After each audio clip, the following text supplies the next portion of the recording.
We're still in space. We got Star Wars: The Bad Batch, Season 2, Episode 9. Right. This was called The Crossing. I'll let you start on this one. What did you think of this episode? I did like this episode. I did enjoy it. It does move the plot forward a tiny bit. It basically, to me, it showed how alone they are and how precarious their position is. This was a bleak episode for The Bad Batch. And how, basically they could have been trapped where they were and no one would ever know. Yeah, because they're out in the middle of nowhere. No one really cares, and the boss doesn't care. And even within the group, there are ways of looking at. Some are still looking at like it's a mission. Everyone's a mission, and others are looking at it like a family. It's the views are different. Well, all the members of the Bad Batch, like the original members there, they look at it as a mission because that's how they were brought up. That's how they were trained and indoctrinated to think about everything. Because they're clones. Not all of them, I don't think. Yeah. There was some good character development for Omega in this.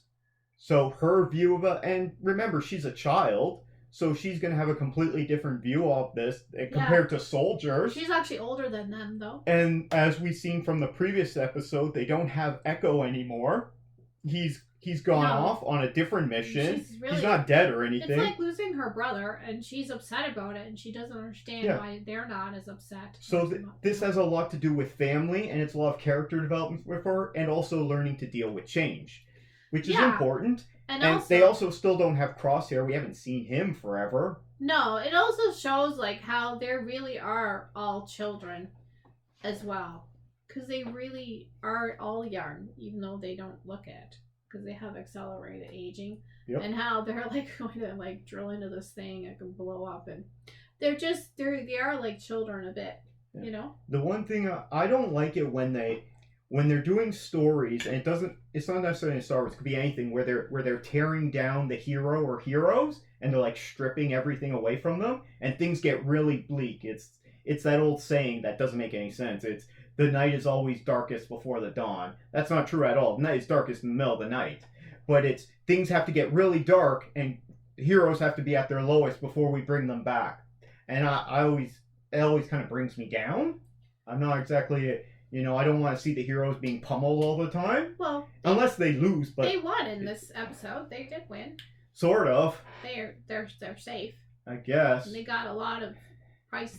They got a lot of work to do to get back to where they were at the beginning of this episode. They lost a lot. They lost something really big this episode. I'm not going to mention what it is. But I mean, it just really shows how alone they are, and they're out there all by themselves. Yeah, they got no support because they're all outlaws, and essentially. I think maybe because they are children, they're not really even seeing that far ahead. They're just seeing it as mission by mission.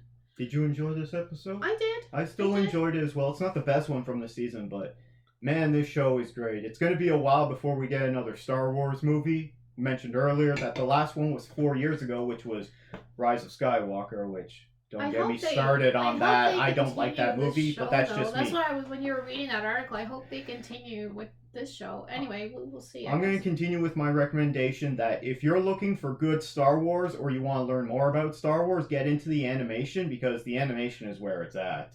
Like this show, The Bad Batch, Season 1 and Season 2, it's great. Even the couple of filler episodes that we have, overall, the show's amazing. I love it. Do you have any final thoughts on The Bad Batch? No, I'm just interested to know where they're going to end up.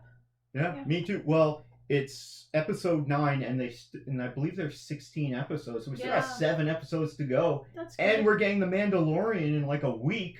Oh, yeah. So we're going to have 2 Star Wars shows to watch every week. That's awesome. Right. Now, The Mandalorian, he is all by himself with the baby Yoda, but you don't worry. And he has lots of friends. Yeah. He's got friends everywhere he goes. He's able to do whatever. And then when he doesn't have them, he just calls on his Mandalorian buddies, and they all show up. We saw that in the teaser. He's a real superhero. But in The Bad Batch, it's Pedro Pascal. Okay? But we're not talking about that. We're talking about The Bad Batch. It's a great show. Anyone else out there watching it, let us know your thoughts on Star Wars: The Bad Batch. We love it. Maybe I like it more than you. I don't know. But I like it. We're definitely enjoying it. Let us hear your thoughts, please.